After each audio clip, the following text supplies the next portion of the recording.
you make a mistake, fine, they correct you, but share your thoughts. You must share it. Autonomy in society. You know, Petrida is seated here. Petrida, they applied to the AUI. For example, we had 979, Prudence, I'm sure I'm right, 979 young people in Africa who applied to be the first ever envoy. But the chairperson of the African Union Commission, His Excellency Dr. Musa Faki Mahamat, because of his passion for women, said, I want the first envoy to be a woman. So there was a serious competition. And then we now took out the 239 women who applied. From that 239 women who applied, they created interdepartmental jury. All the departments in the AU participated and they selected the first 17. From the first 17, this Petrita that you're seeing here was one of them. Now we have to do a shortlisting of the next. And then when we're doing the shortlisting, we made a high-level selection. All the regional offices, high representatives were part of that selection. UNESCO, UN, all of them came at high level and we chose. Do you know that when we were interviewing Petrita, she was from a trip. She was in a taxi, she was going home and she was speaking and she came out among the first 4 women that we chose. Among the first 4 women that we chose. So Petrita was one of them. And she was the youngest, she was 24. She was the youngest of all them all. So you see, that leadership did not begin. If at 24, she was already applying for that, she already had track records. You need to see her CV. So those are the track records we are speaking about. And that is what leads you into leadership. It's very, very important. There must be a passion within you. Define yourself. Don't let go. You know, I used to tell people that if anybody says that you are too small to make an impact, tell them they are yet to spend a night with a mosquito. Whether you're a king, rich, whatever you are, when the mosquito comes in and buzzes into your ears, you respect them. Now, so Amanda, maybe I should just keep quiet here because it's like I've gone off and on and come back and on and on. But please, that is me. Thank you. Thank you so much, Your Excellency. I feel like if I even come in to stop you, people in the chat might appear at my door and even knock on my door and beat me. And the chat box is lit. There's so much love for our commissioner. Now you understand why I say she's my favorite person at the African Union, and maybe even just in general. She's my favorite person. I'm very inspiring, Commissioner. There was so much from what you said. And I want to just take this momentum over to DCP. And I want to crave the indulgence of the rest of the panelists because our DCP may have to leave us soon. So I think we would like to hear from her before she goes. And DCP, the question I will ask you is twofold, bouncing off of what Commissioner has said.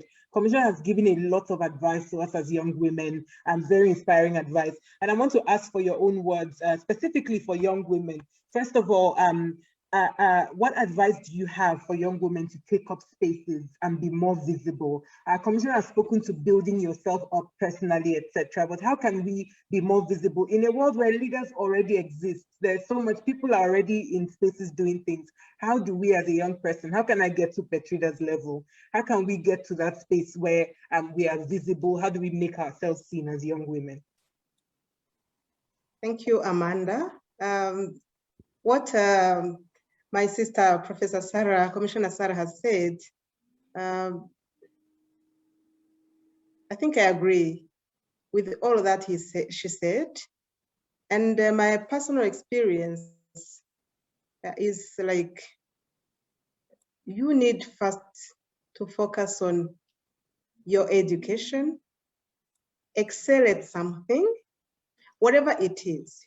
You don't have to take a particular course at university, or it doesn't matter. Whatever you're studying, you're measuring in, it doesn't really matter.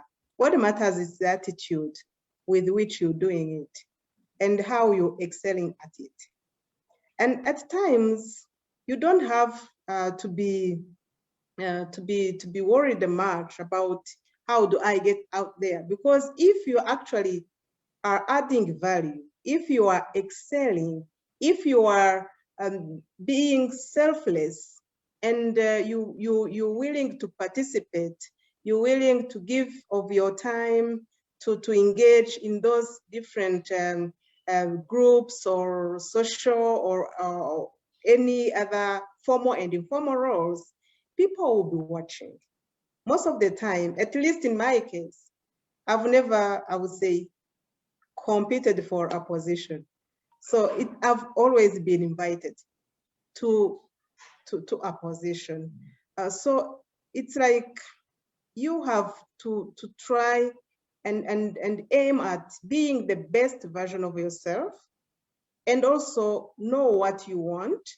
And what you want is not about you. When it's not about you and it's about others, it's about improving your community, it's about reaching or contributing to a higher goal, people will be watching and will be actually sending references that so and so, she's like this, she's like that. Maybe she's material for the team that we need to build. So that's really something that I would wish to emphasize, really being excellent in whatever you're doing and being selfless. But also that aspect of also trying to reach out, be confident, pushing, it's also important, because in most cases, you're not, this world is not fair, like our sister Ambassador Nyanadzai was saying, it's really not fair, but at times you need really to also fight for your own rights. And as you do, know what is the motivation. This world knows to tell who is motivated for their own self-interest and who is motivated for the collective interest. And this world knows how to tell the difference. And you should rather be on the side of those who are actually willing to contribute to a better world, not just to grab and just feel like you fulfilled and you somebody, but so what? You should really always think for the general good.